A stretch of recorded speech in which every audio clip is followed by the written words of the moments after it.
What is up, fellow nerds, and welcome back to the Dapper Snapper Gaming channel, and welcome back to How Do I Want to Do This? This is our series where we take a look at all playable options available to players in Dungeons & Dragons 5th edition, then we rank them on a scale of 1 to 10 and either build them or fix them depending on how they rank.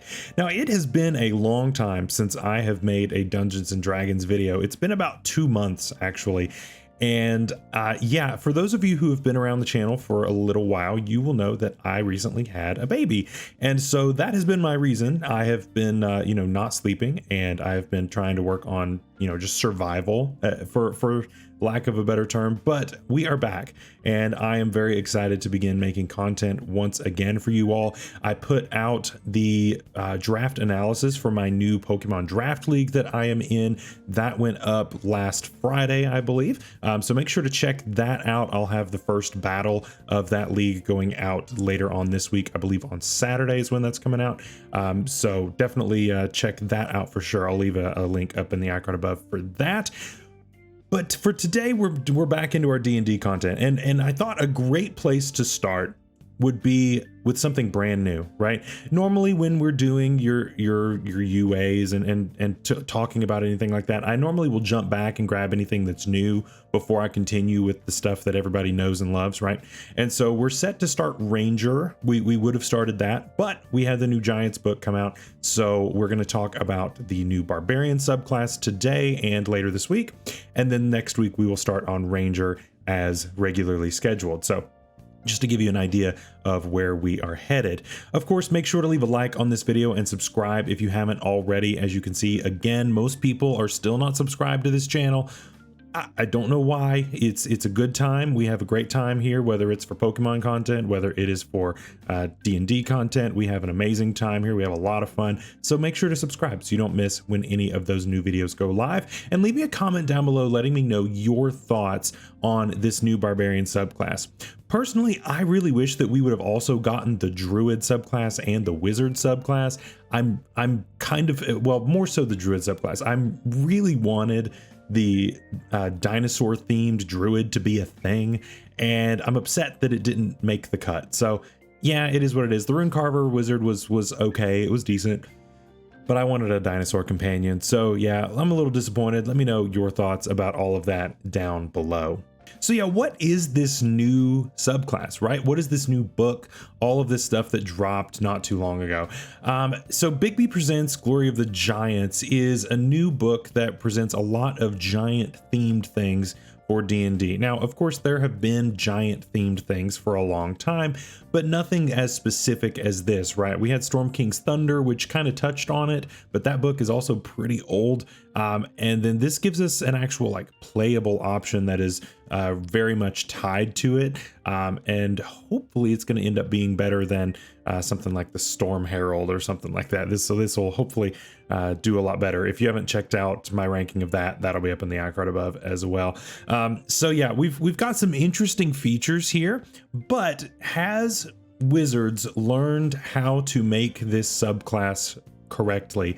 After all these years of 5e, have they finally figured out how to perfectly balance a subclass with all the rest? Let's go ahead and find out.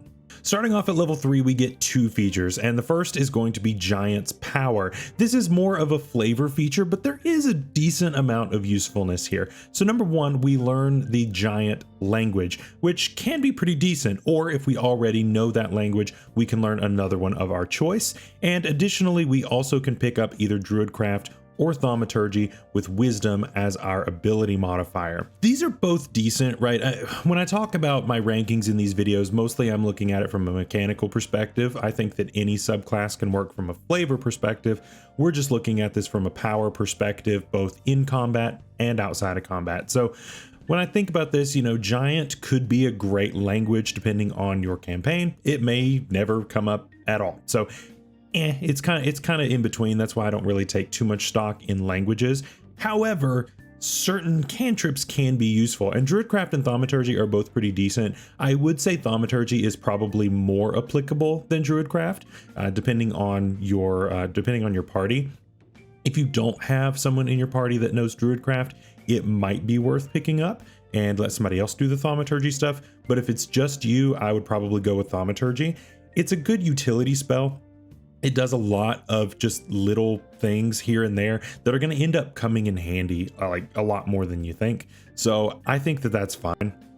The feature is pretty simple, but overall, I think it's not that bad. I'm going to give this a 7 out of 10. I really think that there's nothing bad here. Getting an extra language and getting a decent cantrip out of it is pretty nice.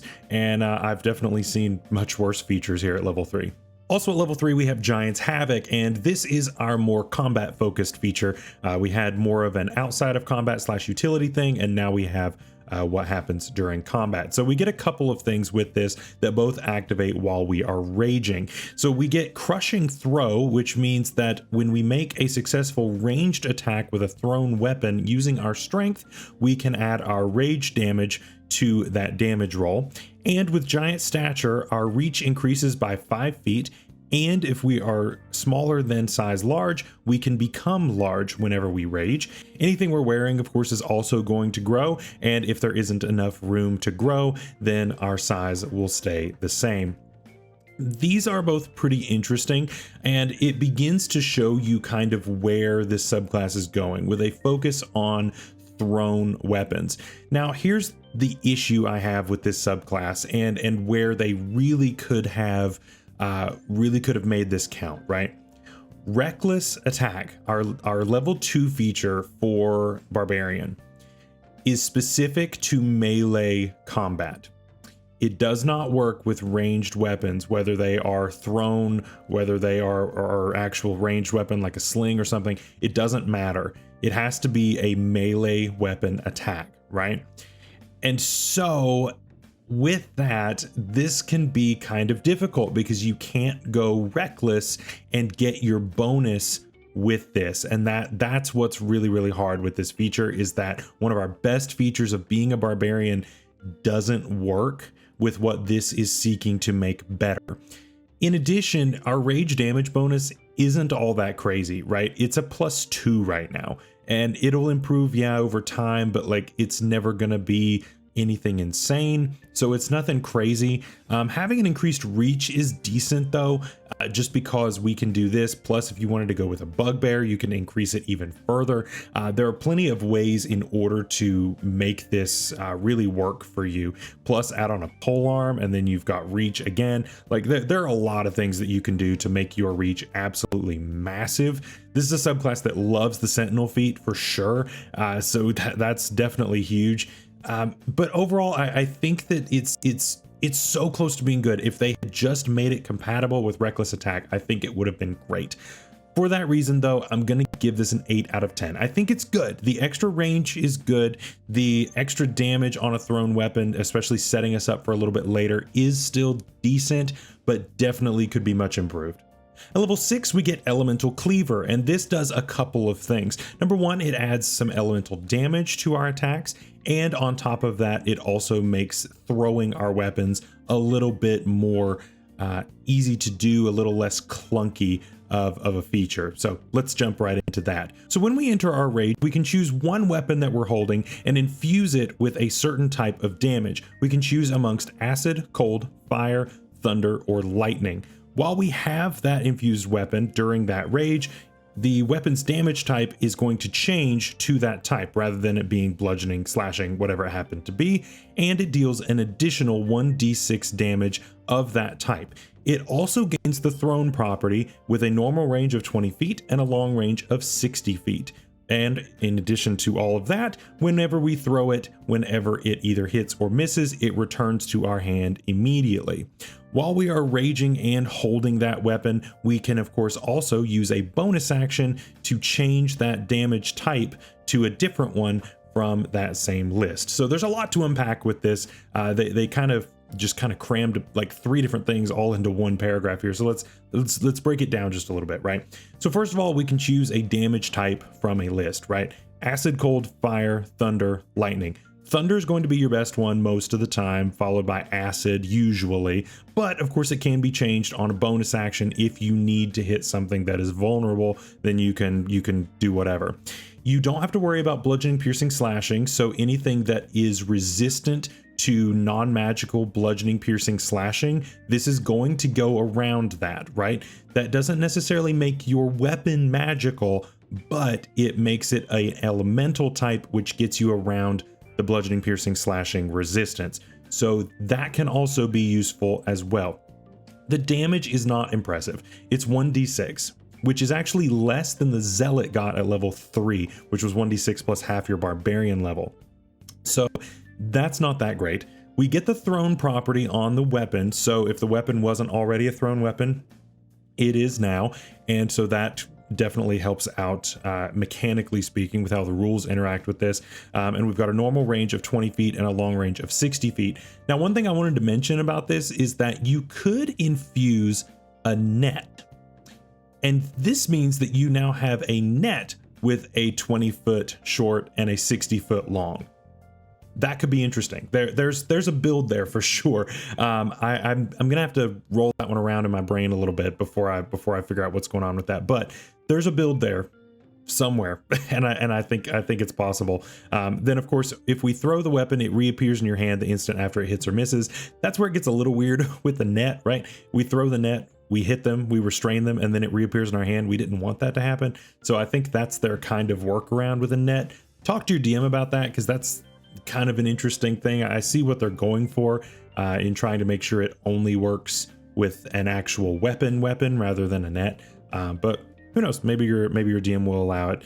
The way that this reads it acts as though it's not optional. So a net would still hit and then instantly come back, so it would negate what's going on. I don't know, something to talk to your DM about. And then the infused weapons benefits don't work if another creature wields it. That's pretty standard, but it's kind of sucky at the same time. Like, why can't I share my super cool sword that is covered in acid with a friend? Like, I don't know. I feel like that would be really nice. Obviously it's powerful, but who cares, right? I think it'd be good. And then of course, being able to change everything on a bonus action is really nice. This gives us some flexibility that we didn't have before, but it's not quite to a level that I think is where it needs to be. I think that they definitely could have pushed this a little bit further, and it would have been perfectly appropriate and not anything out of hand. For that reason, I've got to give this a 7 out of 10. Just the damage, the extra damage isn't the best. Yes, it helps us to get around the certain resistance, but still it doesn't make our weapon magical. Our weapon is still considered non-magical. It doesn't say anything about it being magical here. So that's a little unfortunate. It does help us out with our range of throwing things. But again, like, the extra damage makes it not so worth it all the time. And again, because we're not being able to go reckless on it, I don't know. Yeah, we're going to feel like Thor, but like, I don't know. I just feel like there's just a little bit more that they could have done to push this just a little bit further, and it would have been just fine. At level 10, we get Mighty Impel, and this is the feature that everyone was kind of freaking out about when the UA was first introduced, and this allows you to throw people, and that's pretty cool. So with this, we can of course take a creature that is medium or smaller as a bonus action within our reach and move it to an unoccupied space that we can see within 30 feet of us. An unwilling creature has to make a strength saving throw based on our strength modifier to avoid the effect. And if at the end of this movement, the creature is not on a surface or liquid that can support it, the creature falls, taking damage as normal and landing prone.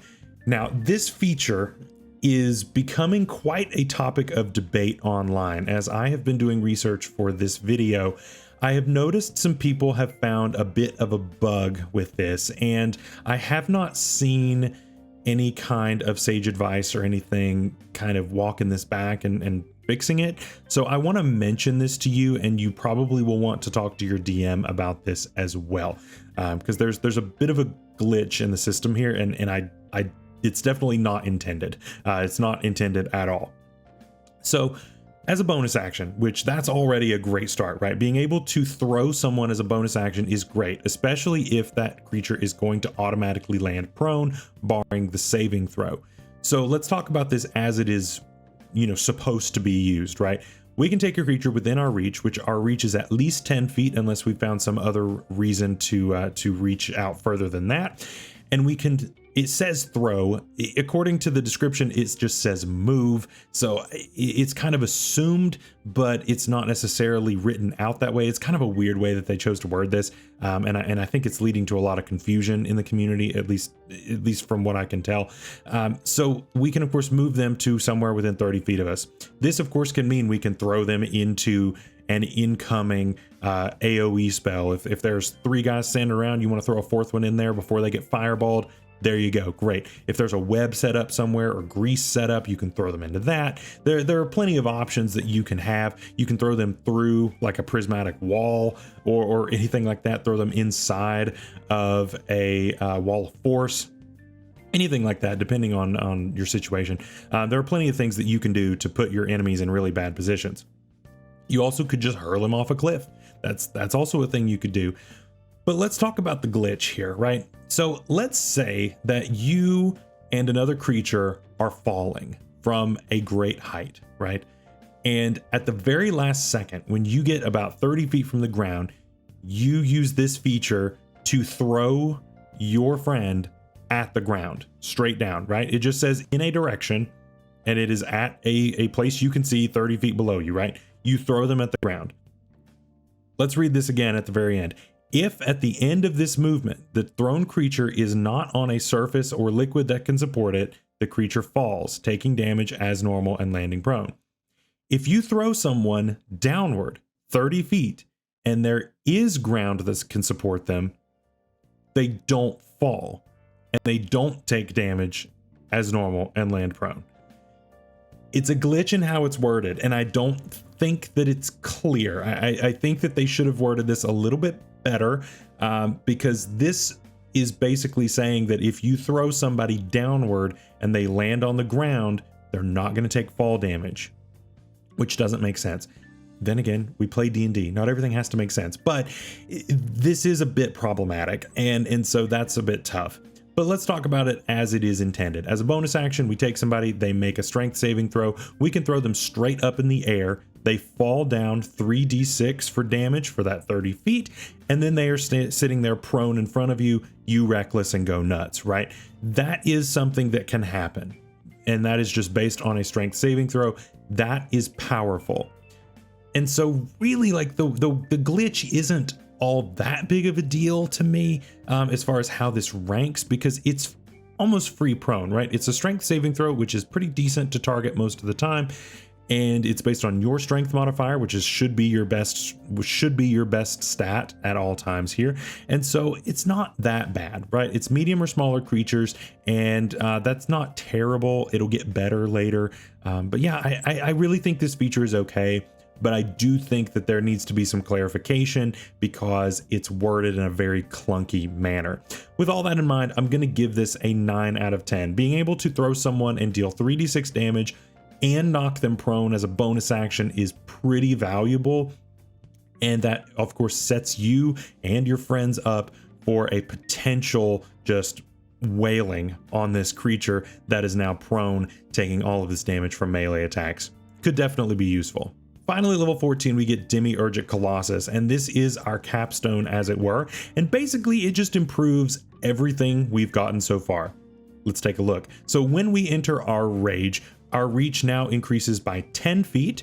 Our size can increase to either large or huge, to our choice.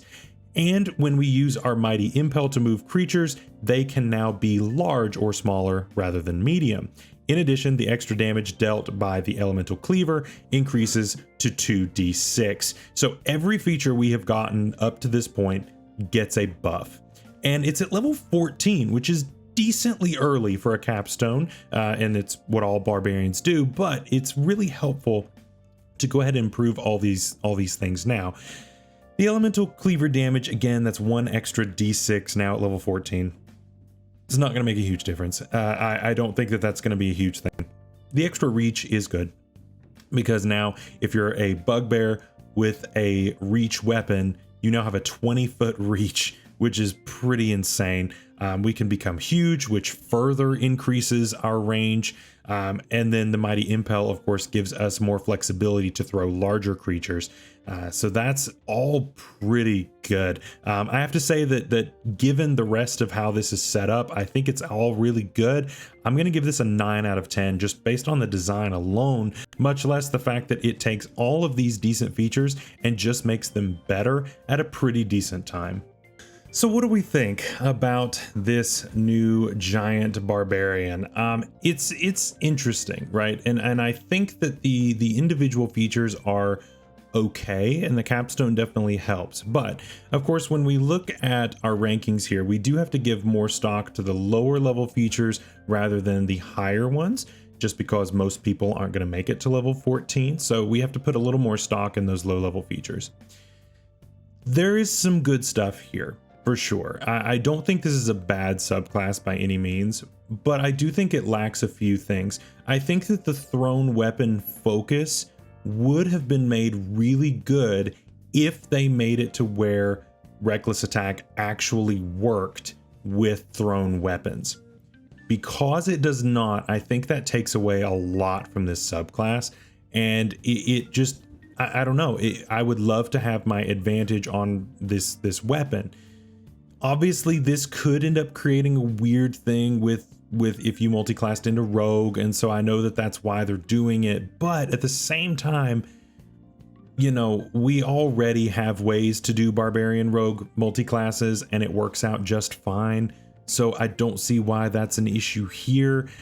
I don't know, I just feel like they could have just taken one more little step to do that, right? The elemental damage is decent and it can help get around certain resistances, but ultimately the damage is lacking.